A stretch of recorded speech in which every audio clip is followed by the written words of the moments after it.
اعوذ باللہ من الشیطان الرجیم بسم اللہ الرحمن الرحیم الحمدللہ رب العالمین الصلاۃ والسلام علی رسول اللہ صلی اللہ علیہ وسلم رب اشرح لی صدری ویسر لی امری واحلل عقدۃ من لسانی یفقہوا قولی۔ السلام علیکم ورحمۃ اللہ وبرکاتہ۔ سب جنان کو تمہیں بھی یہ ویڈیو دیکھنے کے پہلے درود اور سلام پڑھ کو یہ ویڈیو دیکھنا شروع کرو۔ آج کا 5 منٹ کا مدرسہ کو اب چلتا ہے 3 مہینہ ربیع الاول کا 27 تاریخ کے بارے میں انشاءاللہ 10 حدیثیں ہوتی اسے معلوم کر لینے کی کوشش کریں گے۔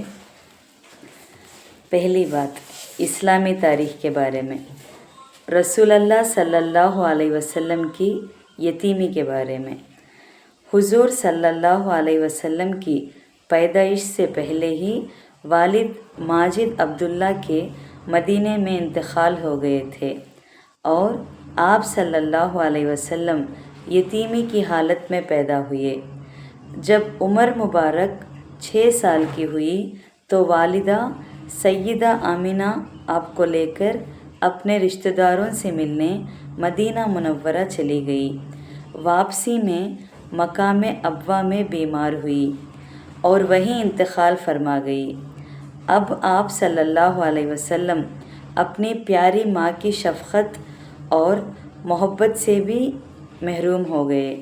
اس کے بعد دادا عبد المطلب کی شفقت میں پلے بڑھے۔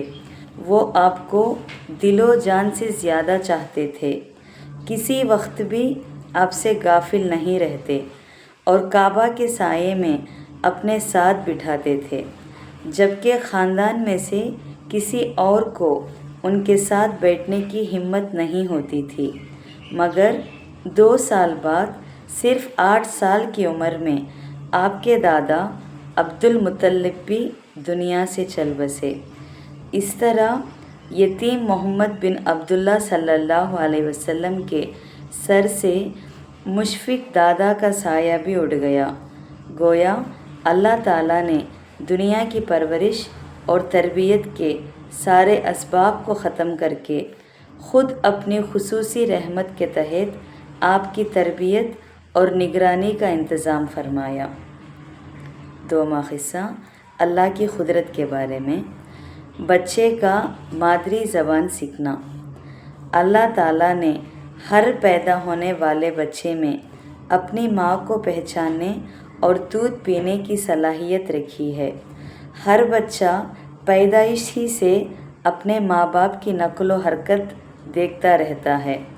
کچھ دنوں بعد وہ ان کے اشارے اور آواز کو بھی سمجھنے لگتا ہے۔ پھر جب وہ بولنے کے قابل ہوتا ہے تو آہستہ آہستہ مادری زبان بھی سیکھ لیتا ہے۔ آخر اس چھوٹے سے بچے کو بغیر کسی تعلیم کے ماں باپ کی پہچان کس نے کرائی؟ مادری زبان سیکھنے اور بولنے کی قوت کس نے عطا فرمائی؟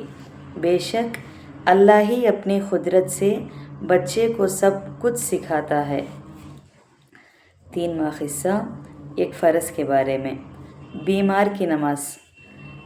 رسول اللہ صلی اللہ علیہ وسلم نے فرمایا، نماز کھڑے ہو کر ادا کرو، اگر طاقت نہ ہو تو بیٹھ کر ادا کرو، اگر اس پر بھی قدرت نہ ہو تو پہلو کے بل لیٹ کر ادا کرو۔ صحیح بخاری حدیث 1117 عمران بن حسین رضی اللہ عنہ کے ریفرنس میں سے۔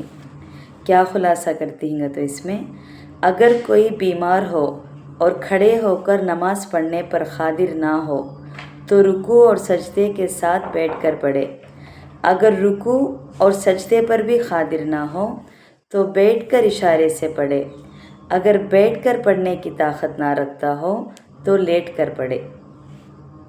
4واں قصہ ایک سنت کے بارے میں، بچوں کو سلام کرنا۔ حضرت انس بن مالک رضی اللہ عنہ بچوں کے پاس سے گزرے تو بچوں کو سلام کیا اور فرمایا، رسول اللہ صلی اللہ علیہ وسلم بھی اس طرح کیا کرتے تھے۔ صحیح بخاری حدیث 6247 میں ہے۔ اس میں کیا خلاصہ کرتی ہیں تو، بچوں کو سلام کرنا آپ صلی اللہ علیہ وسلم کی سنت ہے اسے زندگی میں لانا چاہیے تاکہ بچوں میں بچپن سے ہی ایک دوسرے کو سلام کرنے کی عادت بنے۔ 5واں قصہ ایک اہم عمل کی فضیلت کے بارے میں، بیمار کی عیادت کرنا کا تو دیکھ کو آنا۔ رسول اللہ صلی اللہ علیہ وسلم نے فرمایا، جس نے بیمار کی عیادت کی یا اپنے کسی بھائی کی صرف اللہ کے واسطے زیارت کی تو ایک پکارنے والا پکارتا ہے کہ تو بھی پاکیزہ ہے، تیرا چلنا بھی پاکیزہ ہے اور تو نے جنت میں اپنا ایک مقام بنا لیا ہے۔ ترمذی 2008 ابو ہریرہ رضی اللہ عنہ کے ریفرنس میں سے۔ 6واں قصہ ایک گناہ کے بارے میں، گمشدہ چیز کا اعلان مسجد میں کرنا۔ رسول اللہ صلی اللہ علیہ وسلم نے فرمایا، جس شخص کو مسجد میں گمشدہ چیز کا اعلان کرتے دیکھو تو اس کے جواب میں یہ کہہ دینا چاہیے کہ اللہ تعالیٰ تیری چیز کو واپس نہ کرے، کیونکہ مسجد اس اعلان کے لیے تعمیر نہیں کی گئی ہے۔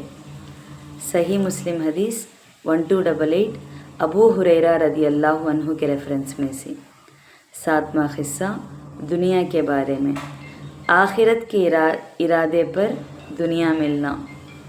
رسول اللہ صلی اللہ علیہ وسلم نے فرمایا، اللہ تعالیٰ دنیا آخرت کے ارادے پر دیتا ہے اور دنیا کے ارادے پر آخرت دینے سے انکار کرتا ہے۔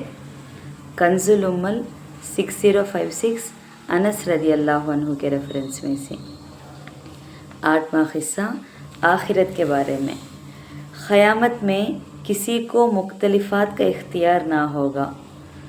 قرآن میں اللہ تعالیٰ فرماتے ہیں، قیامت کے دن سب لوگ بغیر کسی کاجی اور مخالفت کے ایک پکارنے والے فرشتے کے پیچھے چلیں گے اور تمام آوازیں رحمان کے سامنے پست ہو جائیں گی، پاؤں کی آہٹ کے سوا اس روز تم کچھ نہ سنو گے۔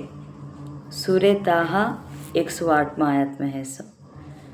9واں قصہ طب نبوی سے علاج، گھی کے فائدے۔ رسول اللہ صلی اللہ علیہ وسلم نے فرمایا، گائے کا دودھ شفا ہے، اس کا گھی دوا ہے۔ معجم کبیر 79 ملائکہ بنت عمر رضی اللہ عنہ کے ریفرنس میں سے۔ گھی کے مفید ترین اور صحت بخش غذا ہے۔ آخری 10واں قصہ قرآن کی نصیحت کے بارے میں، ہمیشہ اللہ کا شکر ادا کرتے رہو۔ قرآن میں اللہ تعالیٰ فرماتے ہیں، تم مجھے یاد کرو، میں تمہیں یاد رکھوں گا، اور میرا شکر ادا کرتے رہو اور میری ناشکری مت کرو۔ سورہ بقرہ 150 پر 2واں آیت میں ہے سو یہ ہمیشہ اللہ کا شکر ادا کرتے رہنا کر کو۔ الحمدللہ آج کا 5 منٹ کا مدرسہ 27 ربیع الاول کے بارے میں بات کر لیے۔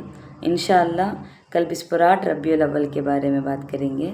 السلام علیکم ورحمۃ اللہ وبرکاتہ۔